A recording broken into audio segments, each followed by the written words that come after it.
Yo,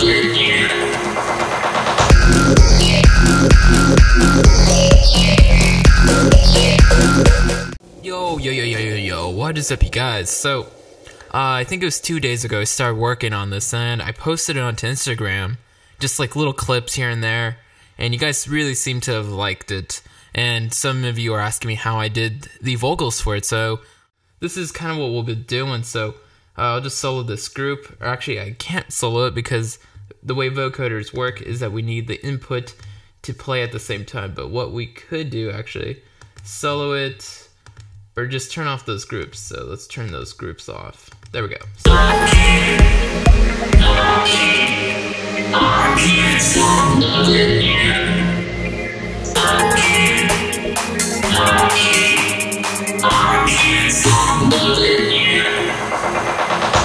So that's what we're gonna be doing. So I want to show you what it sounds like with the vocoders off, but it's so terrible. Imagine my annoying voice trying to sing. It sounds like that. So basically, you do have to try to sing it a little bit to get better results, but you can absolutely just talk it. You could just say, I can't, and then whatever. And, you know, with the vocoder, it can sound very musical. So what the vocoder is doing, which I'll show you right here on this track, which is kind of the main one, what the vocoder is doing is it's getting signal from another instrument or audio or whatever it can be. So the first thing you do with these vocoders is you go to this part right here, you go to external. So we're going to use external mode to get our carrier from, and we're going to get signal from the saws group. So the saws group just sounds like this. I'll solo it.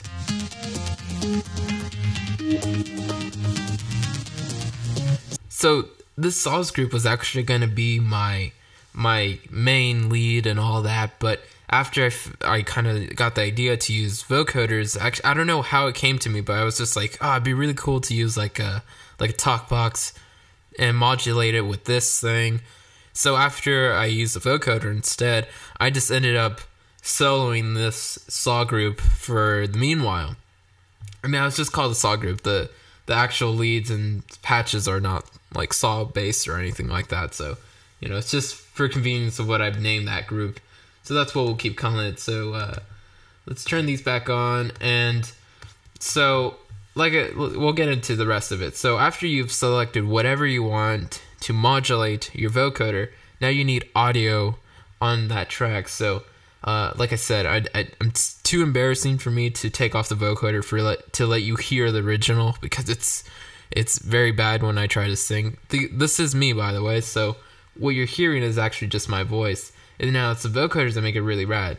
So then you can fill around with everything else. So I like to set the bands to 40, set a little bit of a range. So, you know, the range is kind of the area. Obviously, it's going to go from this to that, and that's what's going to mainly focus on modulating. So I set this one to 100 hertz for the bottom, and then like 12K for the top. So, you know, you can play around with that, just see what you get for the best results. So, you know, you have the options there to do that. And then the reason why I add so many bands is because if I want to take out things and draw in stuff, you know, I have a lot of precision. So, you know, that works out better for me. But if you kind of just like the way it is by default and the way it notches things out, so you can kind of decide how you want to do this. And then there's the gate, where you basically just set the threshold amount. So you know, again, you can play around with that. And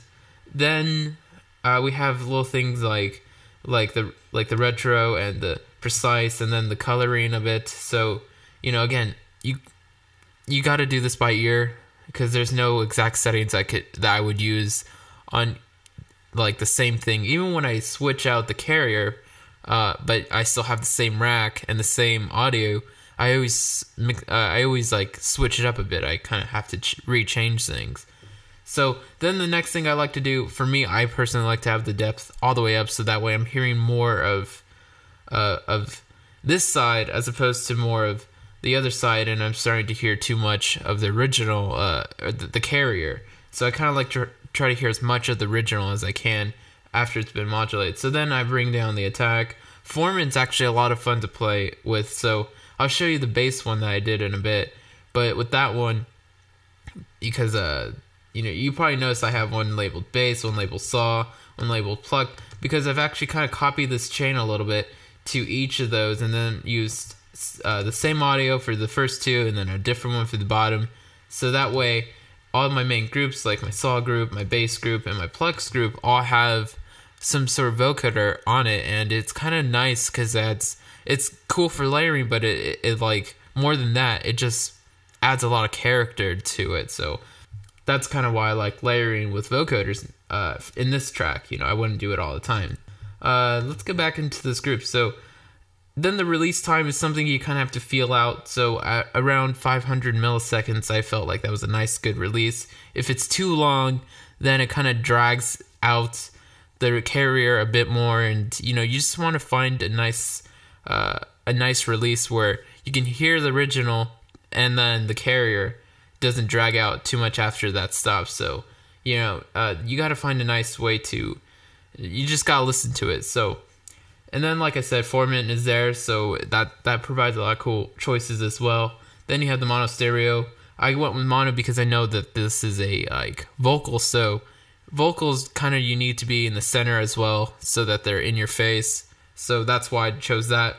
And then the good old dry wet knob. So I put it up all the way because I want the full effect. So then I have a little bit of reverb, just like what I would apply to like a send for a vocal. So just like a little bit low cut, high cut, a very short decay time relatively, a little bit more size. The diffuse is kind of down, but still up enough where we can hear it. And then the dry wet is at like halfway. So this is a nice reverb. And then I applied a limiter just because the vocoder, I put up the level up inside of it so that it pushes out the output, and kind of we can get more results from that vocoder. So it's quite loud inside of the vocoder, so applying the limiter is just for safekeeping. And then we have a little bit of a OTT multi-band setting. So if you go to audio effects, multi-band OTT, drag out that setting. That's all I did, and I just made sure I brought it down to 13%, because with these kind of multi-band over the top settings, you can kind of find a nice sweet spot where it's compressing it, but it is still, because of the amount that we're playing, it's still relatively preserved. So, just giving it that little bit of multi-band compression that kind of feels nice. So, let's go on to the bass. So, with the bass group, what I did was I took the same audio, I applied it up here, and I kind of copied a few things. I obviously took off the reverb. I added a little bit more gain on a utility plugin. I'm not sure if I went over the utility on here, if I even had one on this one. No. So just the utility's on here just as a gain knob. So the OTT is exactly the same, except we have just more amounts on it because it required a little bit more for my taste. And then the vocoder, you can see I kind of lowered everything down a bit. The settings are basically all the same except the format. So let's solo this and the bass, and I'll let you kind of hear what's happening.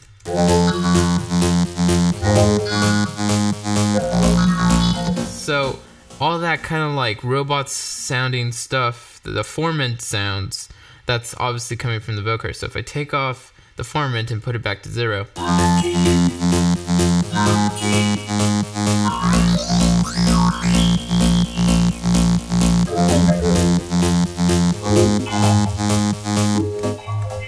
so I kind of like using this formant with the kind of to, like I said, layer the bass a bit more, but I also kind of like adding in those formants because it just kind of like adds that, like I said earlier, character. So for me, if I'm going to start using vocoders, my creativity is going to want to use more. It's going to want to have more of it. So that's kind of why I started using the bass stuff. So, I was just using this. Let's go on to the pluck, which is an interesting thing by itself. So On this one, I will actually turn it off because it's not so embarrassing to play. So we'll hear the original. And that's all you get to hear because that's how terrible I am when I have to record a voice for myself in a musical context. So, as you could hear, I was just in the microphone. I wasn't singing that time. I was just kind of just going do do do do do blah blah blah blah. You know, just making sounds that I felt like would kind of be cool to vocode. So after you play around with vocoders for a while, you kind of start to get the idea of like what starts to sound the best. So, or what makes cool modulations, I should say. So now we're going to turn this back on. You can see the OTT is the same, the reverb is the same, and add a little bit more gain on this as opposed to the other ones. But we can see the settings are mostly the same, but I brought the format up to like 36. I brought the release down because I wanted to have it nice and a lot shorter. So, and then this is gain signal from the Pluck group. So the Pluck group sounds like this.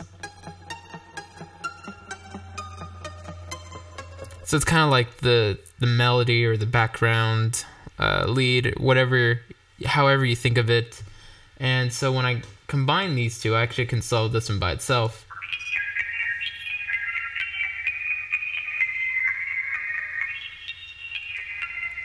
So it's like the melody, but it's, you know, it's heavily affected by this vocoder and then by my voice. So it sounds really rad. So if we go to the intro, you know, I don't even have this Pluck group playing, but we can hear that melody through the vocoder.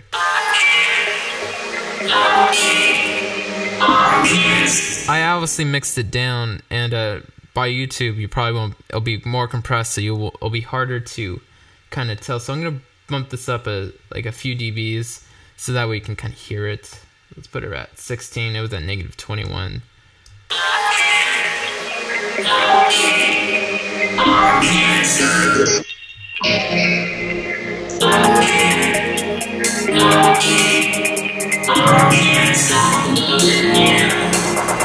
So you get the idea of what I was going for there.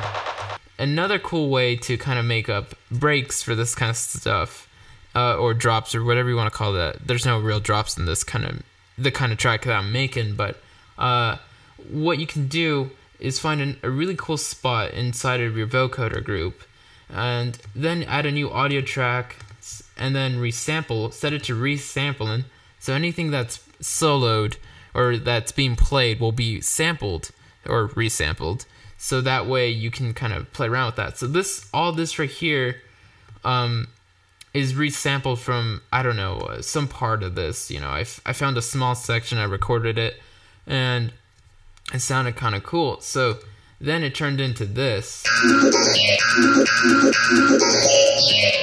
And obviously, you know, I applied some little editings and here and there, and I made it more interesting. So I think right here I can pull this part out. I think this is where the original comes from, somewhere in there. I recorded a long one, actually, now that I'm remembering.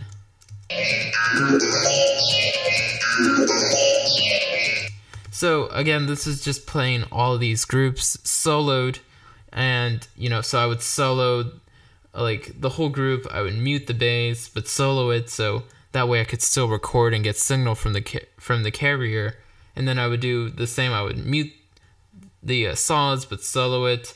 And it was kind of tricky to get it all right, but then you can still hear a little bit of the carrier. But the point is, it's mostly focusing on the group here. So once we record it, it sounds really rad, and then you can chop it up and find really interesting stuff. And whatever you do, just by the fact that you're going to use different patches in your synths or record something different with your voice, every time you do something like this with a vocoder, it's going to be very unique. It's going to be a product of your own. So I found it was really fun. This whole track kind of works because of all the vocoding stuff I did. You know, if I turn it all off, you know, it sounds like a nice track, but it's missing character.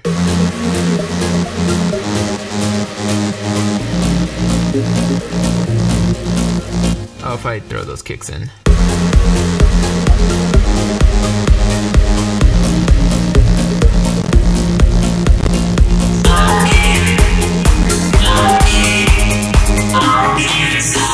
you get the idea. Hopefully you guys asked me how to do it. I showed you what I did. It was very simple. That's kind of how stuff is sometimes. Sometimes the things that we think are really complex are actually very simple. So, and it's actually like that most of the times. Anytime I hear something in that song and I'm like, fuck, how'd they do that? And then I find out how, or, I kind of come upon it myself. It's always a lot simpler than I would have thought. And so don't let things trick you. Everything you hear in songs is very simple. You just have to think of it like that, because it really is like that. So anyway, enough with my banters. Thanks guys for watching. If you like this, let me know, and thanks for watching. Lates.